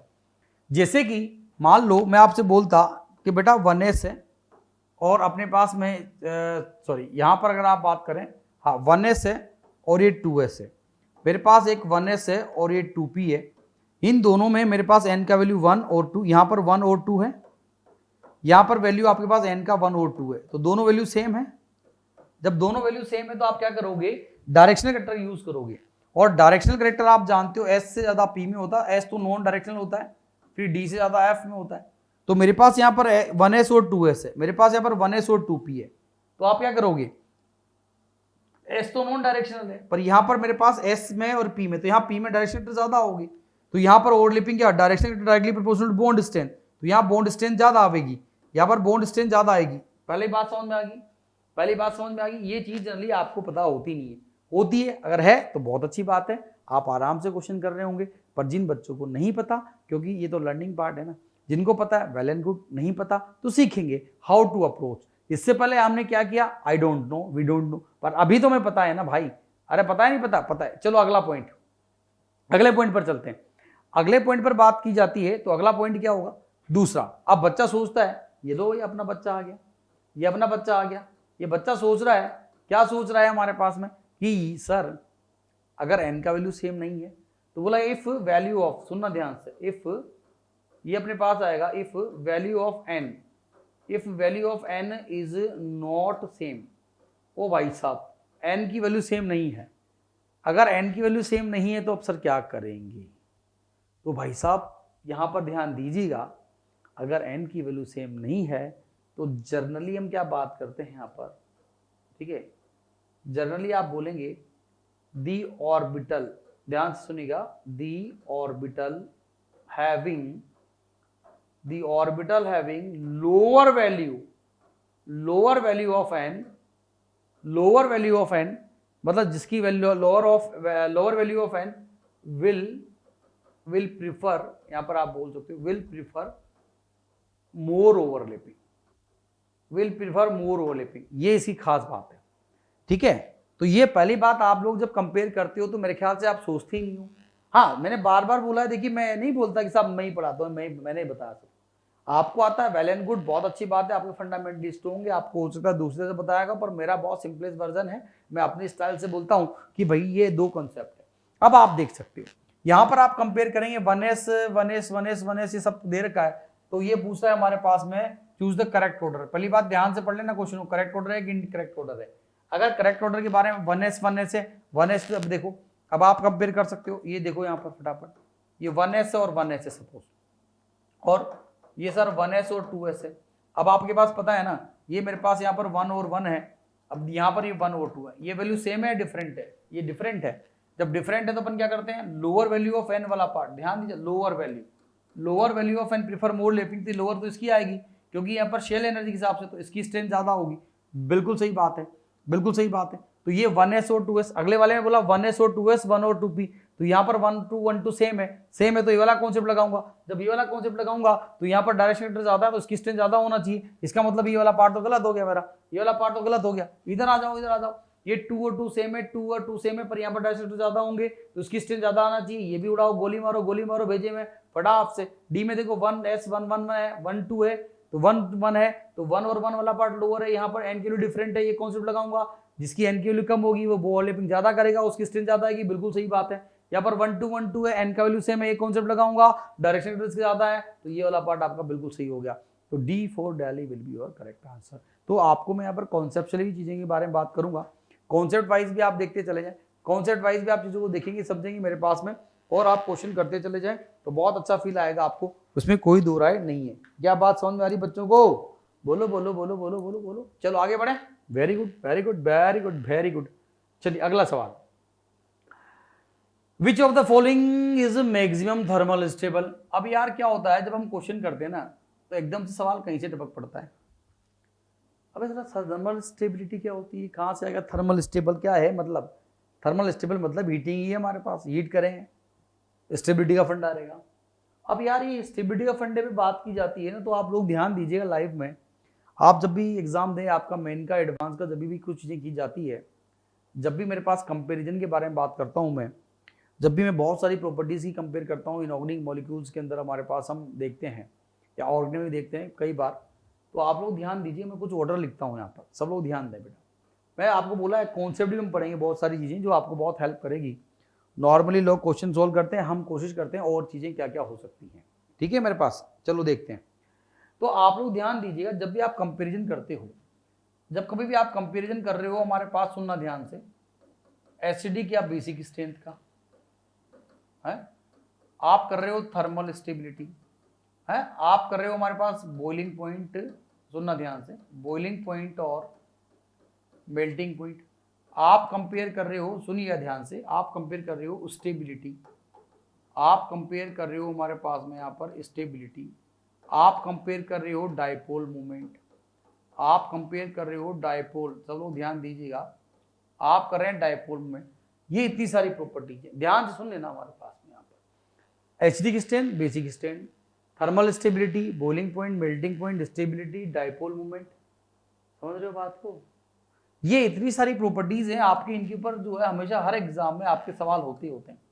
और जब भी ये कंपैरिजन आते हैं तो यहाँ पर आप लोग जब फोर्सेस के बारे में बात करोगे, आप फोर्सेस के बारे में बात करोगे, तो फोर्सेस के बारे में बात करोगे तो आपके पास या तो आप बात करते हो कोविलेंट बॉन्ड हो गया सर, आयनिक बॉन्ड हो गया हमारे पास में, एक तो ये वाला पार्ट आप बात हो, वीक फोर्सेस का भी ध्यान देंगे, वीक फोर्सेस का भी ध्यान देंगे, और जो सबसे इंपॉर्टेंट है वो सबसे इंपॉर्टेंट है बेटा एच बॉन्डिंग, सबसे इंपॉर्टेंट है आपकी लाइफ में एच बॉन्डिंग, क्योंकि ये वाला पार्ट आप उड़ा देते हो और वो उड़ते हैं, हम भी उड़ जाते हैं, तो ये इसका मेन पार्ट है। तो इसलिए मैंने क्या बोला, मैं आपके मेन के हिसाब से बात कर रहा हूँ, आपको सब कुछ आता है, पर हम वी मेक जनरली इसलिए मिस्टेक्स हम कर देते हैं, फिर बाद अरे यार ये तो सर भूल गया मैं, थोड़ी सी गलती होगी, थोड़ी सी नहीं बेटा, 5 नंबर का नुकसान हो गया, क्वेश्चन में 4 मिलते, माइनस और मिल गया, 5 नंबर का नुकसान हो गया, 4 मिस्टेक बना दी, 20 नंबर में सोच लो क्या होता है क्या नहीं होता। सो ध्यान दें, सब लोग ध्यान देंगे, तो मैंने आपको सिखा रहा हूँ, धीरे धीरे आप जो मेरे वीडियोस देखेंगे हो तो उनमें आपको आइडिया मिलेगा, तो ऑटोमेटिकली जब आप प्रैक्टिस सेशन कर लोगे तो आपको अपने आप सब चीज चमकेगी,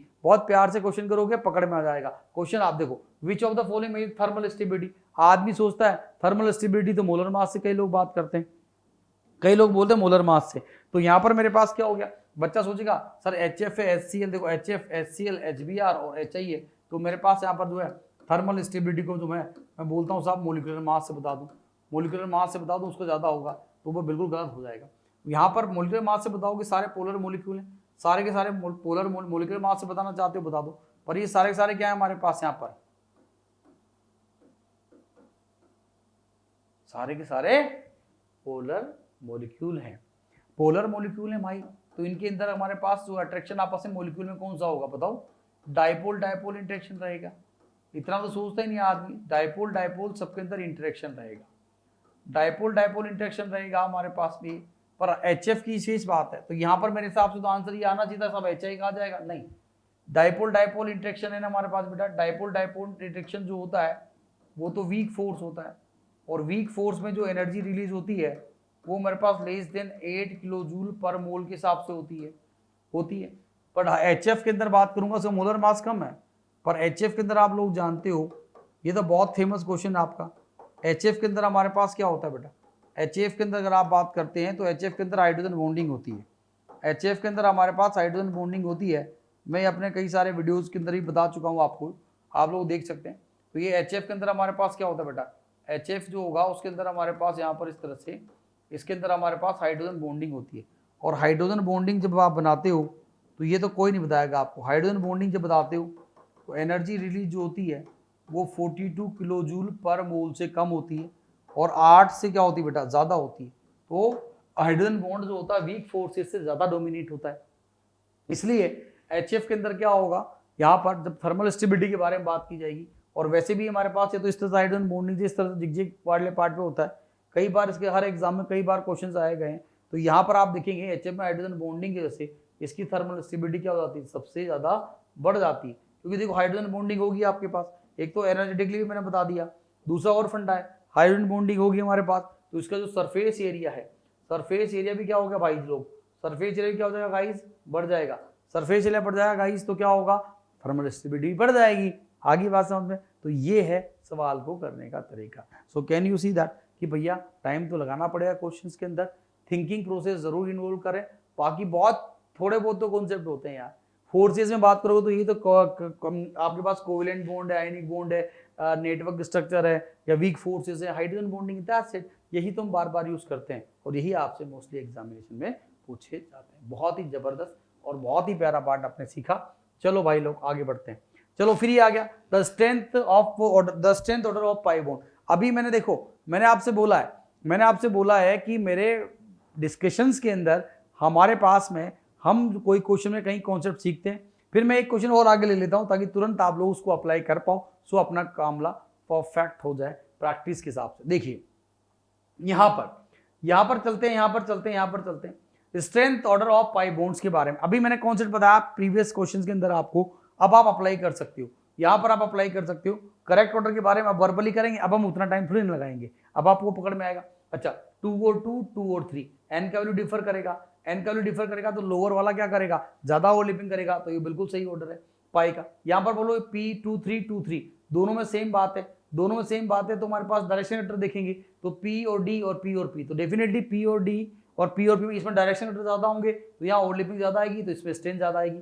2P और 3P में ये 3 है, तो लोअर वाला P और P है, ये भी P पर यहाँ पर क्या है, N की वैल्यू क्या है, डिफर कर रही है, तो लोअर वाला जो होगा ज्यादा प्रेफर करेगा। तो यहाँ पर अगर बोला जाए तो यहाँ पर क्या हमारे पास में जो है पहला वाला ही सही आ गया, तो पहला ही सही है। बाकी तो अगर आप अपने आप देखेंगे तो बाकी सब में कहीं ना कहीं कुछ ना कुछ गड़बड़ होगा, तो आपका ये आराम से आंसर आ जाएगा। सिंगल चॉइस है तो आपने डायरेक्टली देख लिया, कोई दिक्कत नहीं, फिर भी एक बार निगाह मार लो, अपने आप आपको समझ में आ जाएगा। देखो 2P 2P 3 ये तो लोअर वाले की ज्यादा होना चाहिए ना, तो ये गलत हो गया, ये वाला पार्ट वही वापस ये गलत हो गया, ये गलत हो गया, ऊपर वाला ही सही है, तो आपका आंसर आया फर्स्ट। देखो तो कितना फास्ट हुआ, नहीं हुआ, हो गया ना भाई, ठीक है। अगला सवाल आप भी सोचते हो सर आप तो कंटिन्यूसली बोलते हो, अब क्या करें, बोलना पड़ता है ना भाई, ये तो अपने बात रिकॉर्डिंग वाले पार्ट पे तो चलता है, फिर भी हम कोशिश करते हैं आप लोगों से, आपको लग रहा होगा हाँ इंटरेक्ट तो करते हैं, क्यों भाई, है कि नहीं। चलो आगे बढ़ते हैं। विच of the following set of orbital overlap can not form pi bond, can not form, which of the following set of orbital overlap can not form pi bond. आप देख सकते हो यहाँ पर प्रैक्टिस के अंदर मैं आपको सारी पाई बॉन्ड जो नहीं बना सकता, अब ये कुछ थोड़ा डिफरेंट टाइप का आ गया है, px and px, dxy and dxy और can not form pi bond. अच्छा px और px तो बना सकता है यार, पाई बॉन्ड बना सकता है क्या, हाँ सर, अगर मैं px को और इन दोनों को, ये px एक्सिस है मेरा और ये मेरा x एक्सिस है, साइड में हमारे पास यहाँ पर x और x के हिसाब से इनकी ओवरलैपिंग करूं तो पाई बॉन्ड बना सकता है क्या, हाँ बना सकता है। पर which of the following set of orbital overlap can not form the pi bond, ये पी वाई है, ये D X square Y square, ये D X square Y square हमारे पास दे रखा है। यहाँ पर आप ध्यान दीजिएगा, D X square Y square X और वाई के अलोंग रहेगा, D X square Y square मेरा एक्स और वाई के जो है अलोंग रहेगा। अब जरा ध्यान से सुनना, पहला वाला पार्ट समझना बहुत ही जबरदस्त है।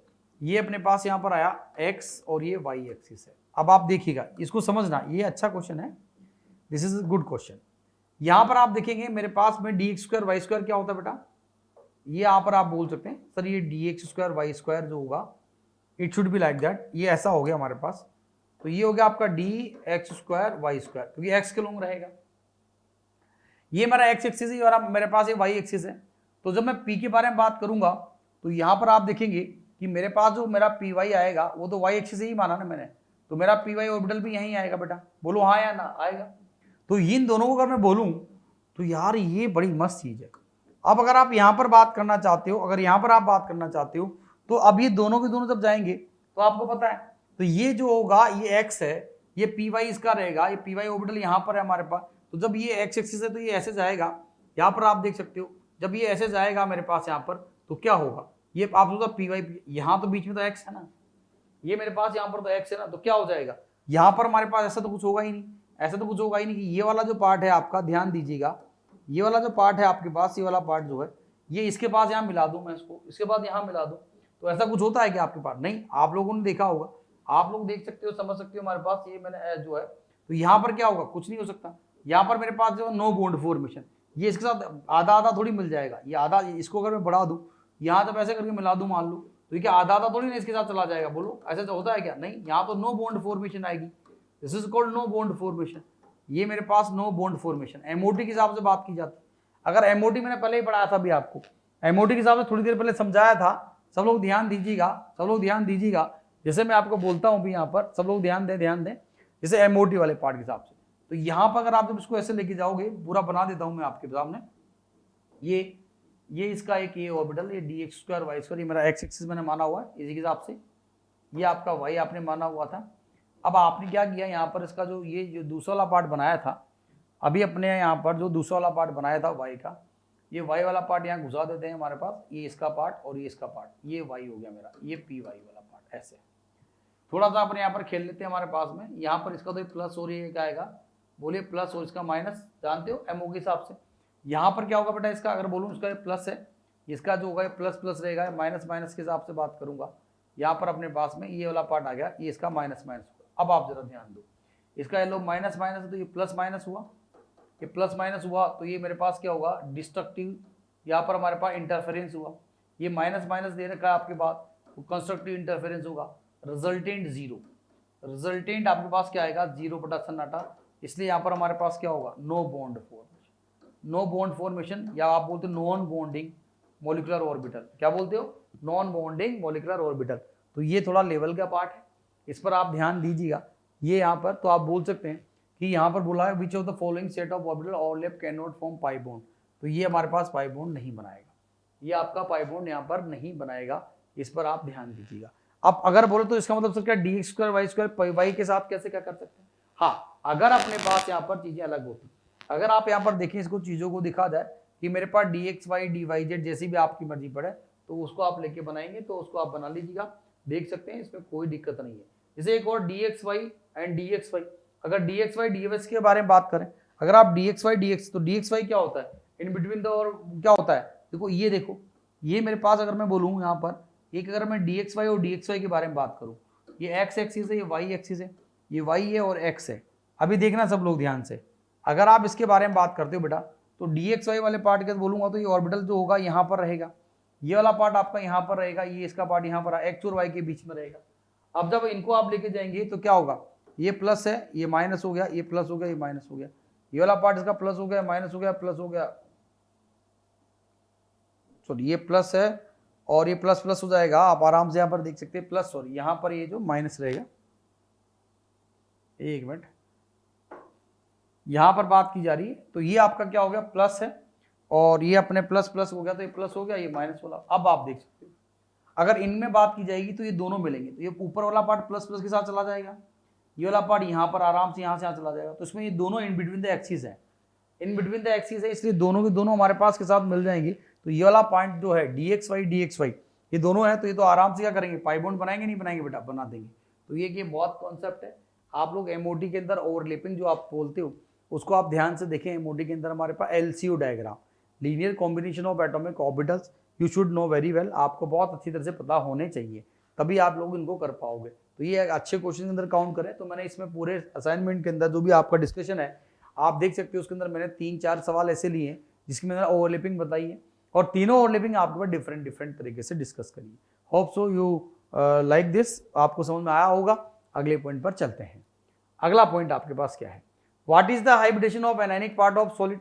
ये है आपके एग्जाम के हिसाब से, ये आपके पास में मेन के एग्जाम के हिसाब से it's a very very important, it's a very important part. ये आपके पास, ये आपको मगअप भी करना पड़ता है, ठीक है। Hybridisation in solid state compound, ये आपको याद नहीं तो आपको याद होना चाहिए, ये यहाँ पर थियरी में पूरा पढ़ाया जाता है। हाइब्रिडाइजेशन इन सॉलिड स्टेट, ये आपका बहुत बार आता है, हाइब्रिडाइजेशन इन सॉलिड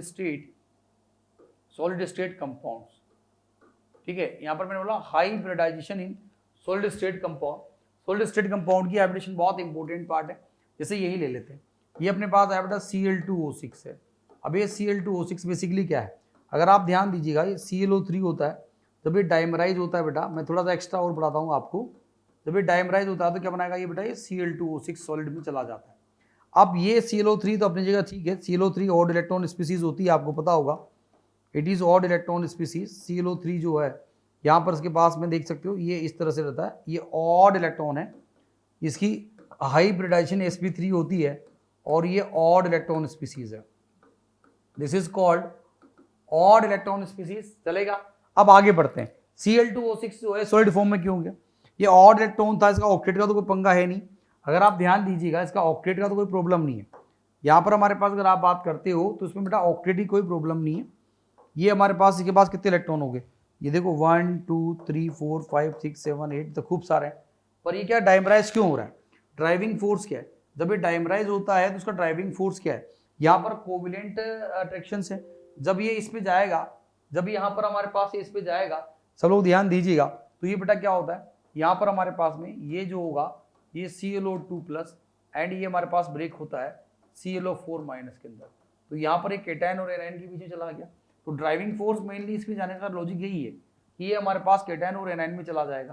तो यहाँ पर केटायन और एनायन में चला गया हमारे पास में, तो ये मेरे पास यहाँ पर इनका आयोनिक इंटरेक्शन हो गया, और आयोनिक इंटरेक्शन जो होता है वो तो हमारे पास मजबूत होता है।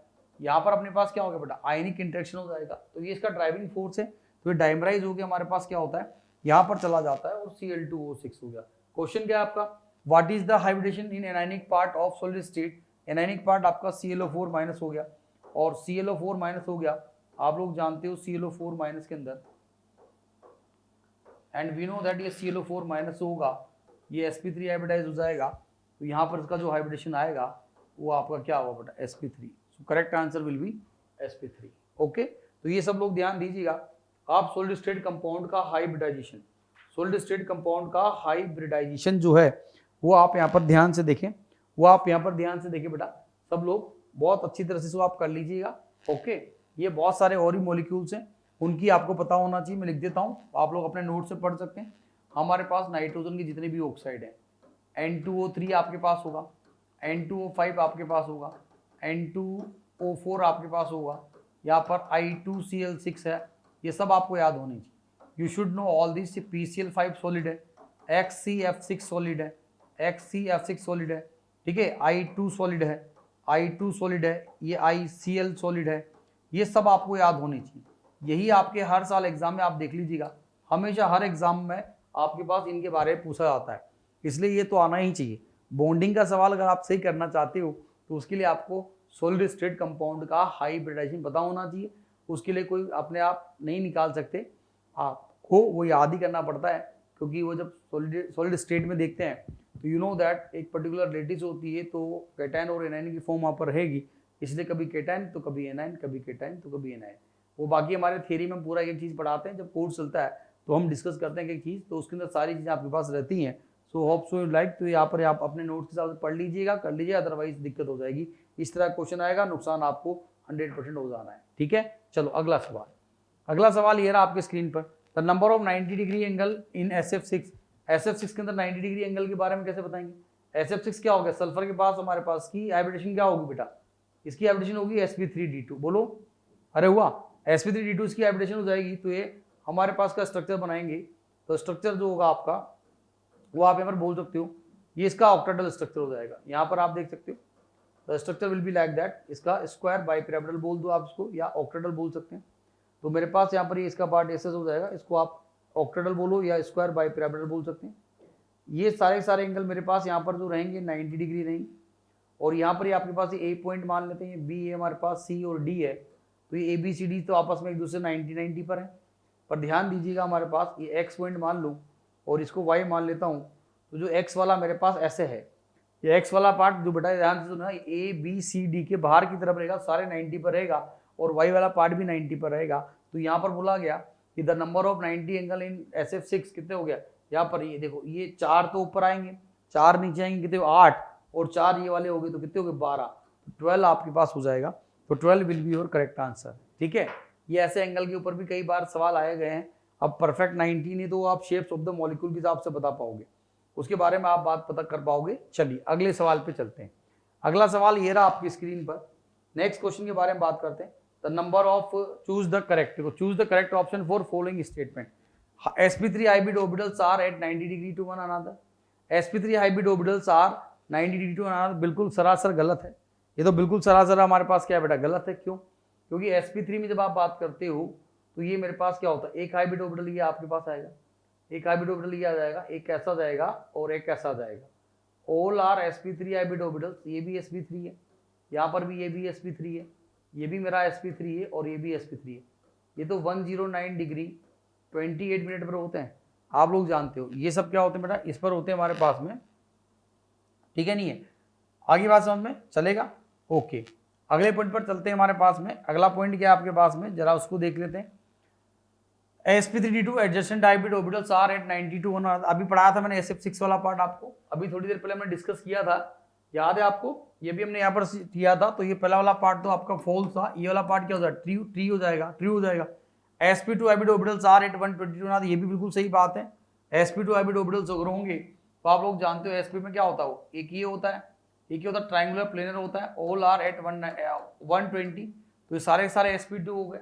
ऑल आर sp2 बेटा, ऑल आर sp2, बच्चे लोग समझ में आई बात। बॉन्ड ऑर्डर ऑफ, अच्छा ये नया कॉन्सेप्ट आ गया। NO3 आज ही मैंने पढ़ाया था आपको, अभी हमने इसी डिस्कशन में देखा था। NO3 के अंदर हमने फॉर्मल चार्ज देख लिया, ऑक्सीडेटिव स्टेट देख ली। यहाँ पर आप देख सकते हो इसके अंदर हमारे पास ये बॉन्ड यहाँ जाएगा बेटा, ये बॉन्ड यहाँ जाएगा, तो उसके अंदर क्या हो जाएगा बोलिए, इसके अंदर क्या हो जाएगा, इसके अंदर हमारे पास यहाँ पर थोड़ी देर बाद रेजोनेंस हो जाएगा। थोड़ी देर बाद आप देखेंगे यहाँ पर रेजोनेंस हो जाएगा। ऐसे मेरे पास क्या होगा, इस तरह और भी इसका रेजोनेंस स्ट्रक्चर एक और बनेगा। एक बार ये हमारे पास यहाँ आ जाएगा, इसको तो अच्छा ये तो यहाँ पर बना दिया, एक बार इसको यहाँ डाल देते हैं और ये वाला पार्ट यहाँ बना देते हैं। तो यहाँ पर मेरे पास क्या होगा, डबल बॉन्ड बारी बारी से आप बना सकते हो। एक बार यहाँ बनेगा बेटा, बना नहीं बना, एक बार यहाँ पर बनेगा, यहाँ प्लस चार्ज भी है बीच में, ये प्लस चार्ज आपका जिंदाबाद। ये इसके 3 रेजोनेंस स्ट्रक्चर बनेंगे। बॉन्ड ऑर्डर क्या होता है, बॉन्ड ऑर्डर कैसे निकालते हो? बॉन्ड ऑर्डर होता है हमारे पास, जैसे निकालेंगे इन नाइट्रोजन और ऑक्सीजन के बीच में निकालूंगा। नाइट्रोजन और ऑक्सीजन के बीच में कैसे निकालूंगा बेटा, चलो ध्यान दें कि यहाँ पर 2 बॉन्ड है, यहाँ पर एक है, यहाँ पर एक है, इन तीनों, ये इसका resonance structure number 1, this is 2 and this is 3। तो वी हैविंग 1 2 3 रेजोनेंस स्ट्रक्चर्स। अब आप देख सकते हो कि यहाँ पर मेरे पास 2 बॉन्ड, यहाँ पर एक, यहाँ पर, तो यहाँ पर इस NO के बीच में बॉन्ड निकालता हूँ, तो यहाँ पर इसमें ये 2 है, यहाँ पर एक है, यहाँ पर टोटल बॉन्ड कितने हो बेटा 4। तो total bond involve divide by total resonance structure. तो इस वाले पार्ट के अंदर 2 3 4 4 बॉन्ड हो गए और रेजोनेंस स्ट्रक्चर 3 है, तो बॉन्ड कितना आ गया बेटा 4/3 हो गया। समझ में आ रही बात? और आगे बात समझ में, अगर बच्चा बोले सर इन दोनों के बीच में निकाल के बताओ, तो यहाँ पर एक है, यहाँ पर एक है, यहाँ पर 2 है, तब भी क्या आएगा, इसका भी 4/3 आएगा, इसका भी 4/3 आएगा। अरे आएगा, इसका भी 4/3, यहाँ पर भी 4/3 आएगा। देख लो चाहो तो 1 2 1, तो भी 4 हो गए। तो इसका मतलब क्या हुआ, इसका मतलब ये हो गया कि अगर आप NO3 में देखते हो तो NO3 में मेरे पास क्या हो रहा है बेटा, ये जो नेगेटिव चार्ज इक्वली हमारे पास क्या होगा, नेगेटिव चार्ज जो होगा आपका वो इक्वली सबके ऊपर डिस्ट्रीब्यूट होगा। यहाँ आपके पास यहाँ नेगेटिव चार्ज सब पे इक्वली डिस्ट्रीब्यूट होगा। तो यहाँ पर अगर बॉन्ड लेंथ x है या y, कभी पूछ ले बॉन्ड लेंथ बताओ x = y = z, वो भी रहेगा। बॉन्ड ऑर्डर आप निकाला, वो आपके पास आया 4/3, 4/3 का 1 से ही 1/3 हो गया। इसका मतलब ये वाला स्टेटमेंट भी आपका ट्रू हो गया, दिस इज ऑल्सो ट्रू। तो पहला वाला फॉल्स है, बाकी सारे सही हैं, तो C will be your correct answer. बोलिए C will be your correct answer. क्या बात समझ में आ रही है? तो ये इस तरह से इसको हम यहाँ पर अप्रोच करके देख सकते हैं। बोलो जनता, आया रे मजा। चलो अगला सवाल देखो, फिर आ गया एक आपके पास, ये anionic part of N2O5, anionic part of N2O5। चलो तो N2O5 के बारे में बात करें, मैं चलो थोड़ा आपको सिखा देता हूँ। देखिए देखिए, आपके पास अगर N2O3 होता, लिख लेता हूँ आपके पास थोड़ा सा बच्चों के हिसाब से, N2O4 होता बच्चे लोग, और N2O5 होता, ठीक है। अगर N2O3 होता तो बेटा टूटता कैसे, ये आपके पास आएगा NO+ और ये NO2+, ठीक है। N2O4 होगा आपके पास, तो ये भी आपके पास क्या आएगा बेटा, NO+ हो गया, और यहाँ पर मेरे पास क्या हो जाएगा NO2, सॉरी ये यहाँ पर एक मिनट, ये हो गया, ये अपने पास क्या NO2- में चला गया, ये मेरे पास यहाँ पर इसमें चला जाएगा। N2O5 में अगर आप बात करेंगे तो ये आपके पास हो जाएगा NO2+ हो जाएगा, और ये अपने पास क्या है बेटा NO3- है। ये सारे लिख दिए मैंने, तो ये आपको मैंने बताया था ना, आप देख सकते हो। बार बार मैंने देखा पूरे असाइनमेंट में बहुत तरीके से बात करता हूँ, एक कॉन्सेप्ट फिर आप दोबारा उस सेम टाइम पे प्रैक्टिस कर रहे हो तो आपको फटाफट याद हो कि हाँ सर कुछ नया भी सीखने को मिला। चलो चलो चलो आगे बढ़ते हैं। तो N2O5 में क्या पूछा बेटा, एनाइनिक पार्ट क्या आपका NO3- है, NO3- का मतलब sp2 हाइब्रिडाइज होता है। अभी तो स्ट्रक्चर बना के बताया था ना, NO3- में हमारे पास क्या होता है, ये पाई बॉन्ड को काउंट नहीं करेंगे, तो यहाँ पर हमारे पास क्या हो 3 बॉन्ड पेयर हो गए, लोन पेयर कितना है इसके पास, एक भी नहीं बचा गरीब आदमी के पास, तो लोन पेयर 0 हो जाएगा। तो क्या आंसर आ जाएगा आपका sp2 हो जाएगा। बोलो आया मजा, तो ये आपका आंसर हो गया। तो यहाँ पर आपका आंसर क्या हो जाएगा बेटा sp2। अब जरा ध्यान दो N2O3, N2O4, N2O5। अब नया चीज सिखाता हूँ, N2O3, N2O4, N2O5 में आपने देखा कि इन सबके इसके N2O3 हो चाहे N2O4 हो N2O5, इनके सबके कैटायनिक पार्ट NO+, NO+, सबके सब sp आएंगे, और एनायनिक पार्ट पर ध्यान दीजिएगा, तो इसके इसका ले लो चाहे इसका, इनकी हाइब्रिडेशन सबकी क्या होगी, एनायनिक वाले की sp2 होगी।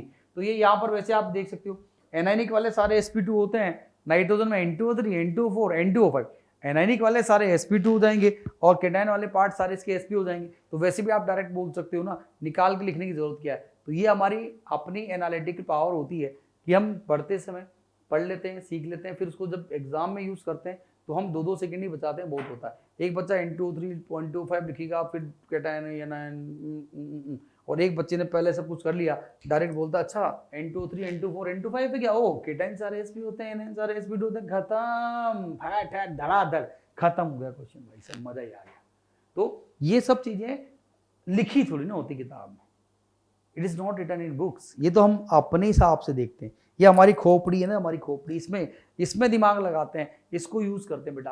तो ये तभी आप लोग देखते हो टीचर हमारा रोल क्या होता है, हमारा रोल यही तो होता है, और क्या है कि हम चीज़ों को बच्चे के हिसाब से और कितना आसानी से बता पाएँ, समझा पाएँ, तभी तो फायदा है। बाकी तो बुक्स में सब लिखा हुआ है यार, लिखा हुआ है 50 लिख लो, ये ऐसा होता है, ऐसा होता है, ऐसा होता है, पर थिंग इज दिस कि भाई इम्पैक्ट उसका किस तरह से दिमाग पे आवे, यही आपके पास सबसे प्यारी इंपॉर्टेंट चीज थी। मेरी बात सबको समझ में आई होगी।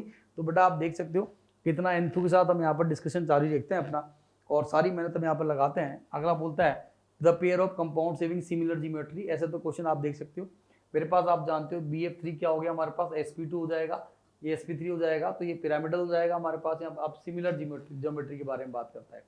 यहाँ पर आप बात कर सकते हो हमारे पास क्या हो गया, ये मेरे पास यहाँ पर इसकी अगर बोलूँ तो ये sp हाइब्रिडाइज है हमारे पास में, ये sp3 दे रखा है, ये BCl3 का, हाँ ये sp2 हो जाएगा, और ये मेरे पास क्या होगा बेटा sp3 हो गया।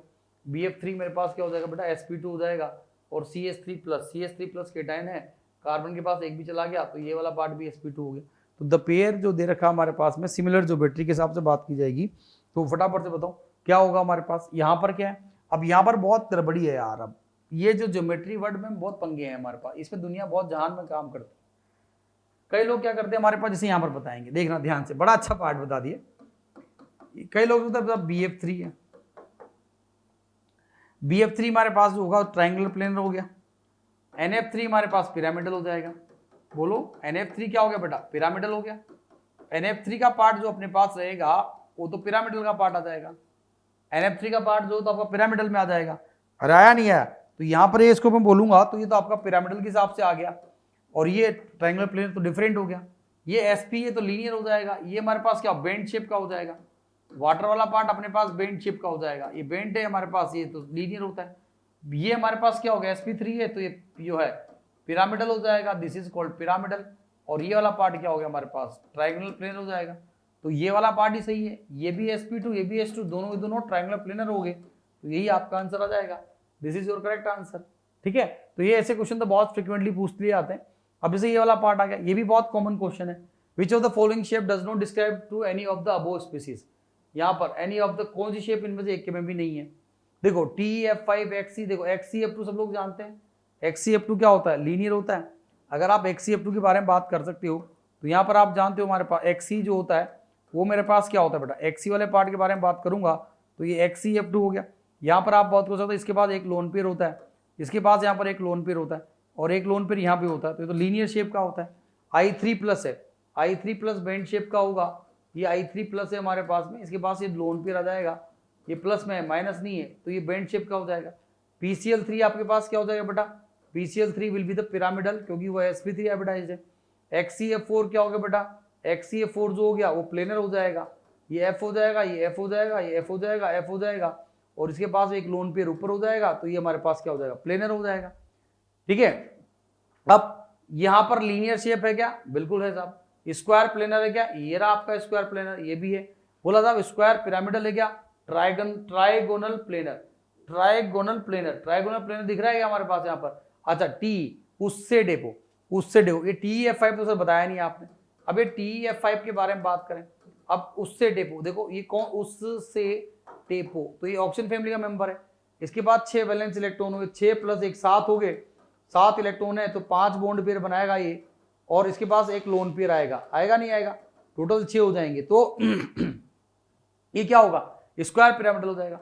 आप लोग जानते हो यहाँ पर हमारे पास में ये टी वाला पार्ट आ जाएगा, तो यहाँ पर क्या हो जाएगा, 1 fluorine 2 fluorine 3 fluorine 4 fluorine 1 fluorine 1 lone pair, तो ये आपके पास।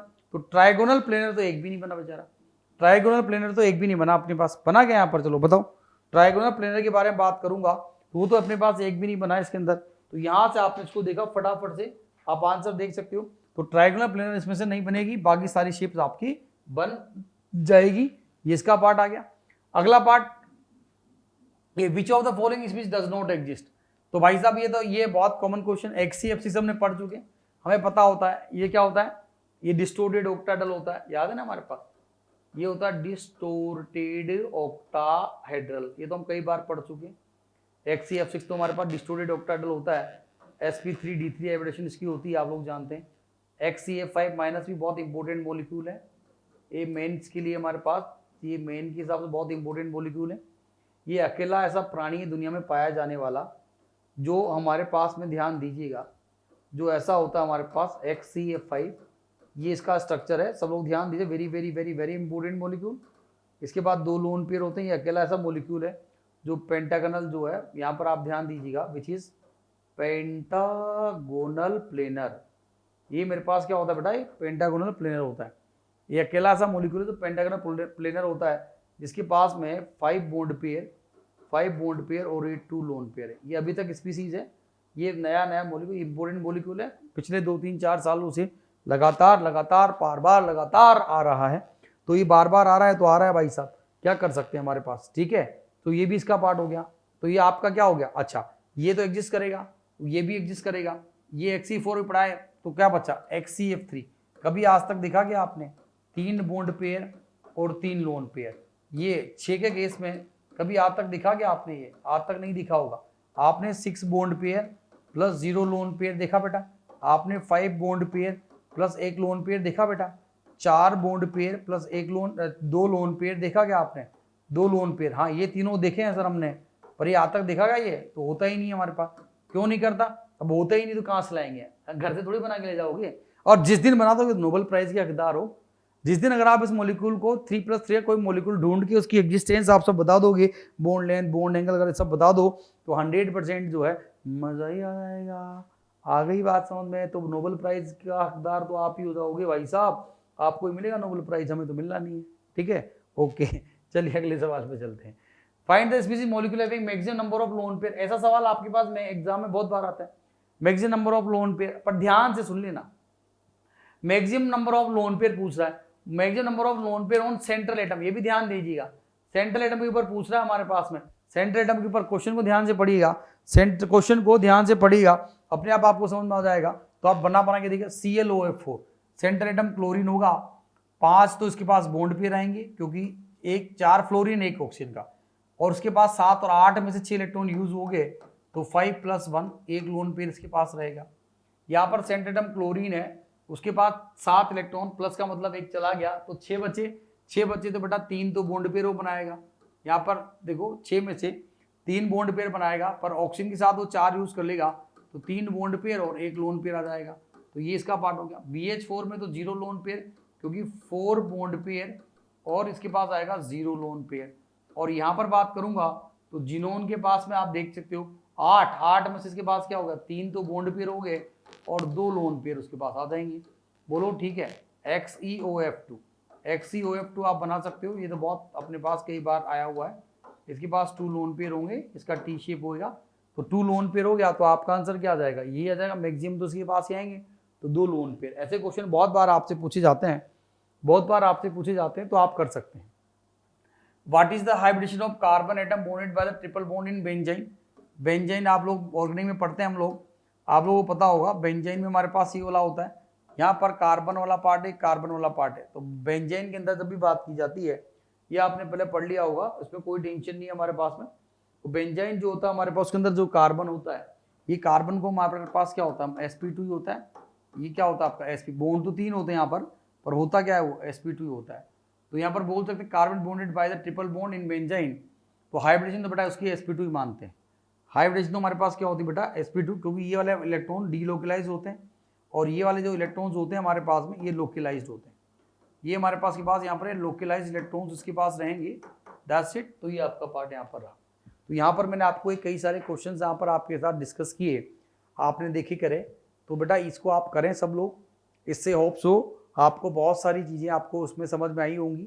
और बहुत सारे इसमें अगर आप गारंटी है आप लोग एग्जाम दोगे तो 100% आपके पास इससे मिलते जुलते सिमिलर कॉन्सेप्ट के क्वेश्चंस आपको एग्जामिनेशन में ज़रूर देखने को मिलेंगे।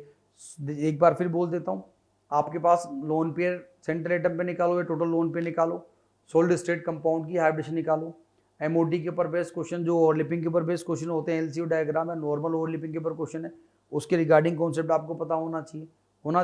हाइब्रिडाइजेशन में सेम शेप दे रखा है, डिफरेंट स्ट्रक्चर दे रखे हैं, उसके ऊपर क्वेश्चन आपके पास हो सकते हैं। इलेक्ट्रॉन डेफिशिएंट है या नहीं है, उसके ऊपर क्वेश्चन हो सकते हैं। तो इतने सारे कॉन्सेप्ट हमने यहाँ पर डिस्कस किए, ठीक है नहीं है, क्योंकि ये वाला पार्ट आपका भी मेन का एग्जाम आ रहा है, तो उसके हिसाब से आपने चीज़ों को देखा करा, तो ये मैंने वैसे ही क्वेश्चन आपके पास डिस्कस किए हैं। तो होप्स हो आपको उससे डेफिनेटली आप इससे बेनिफिट लेंगे, ऐसा मैं आपसे आशा करता हूँ। तो इसी के साथ आज का लेक्चर खत्म। Thank you very much. Okay, चलिए, थैंक यू।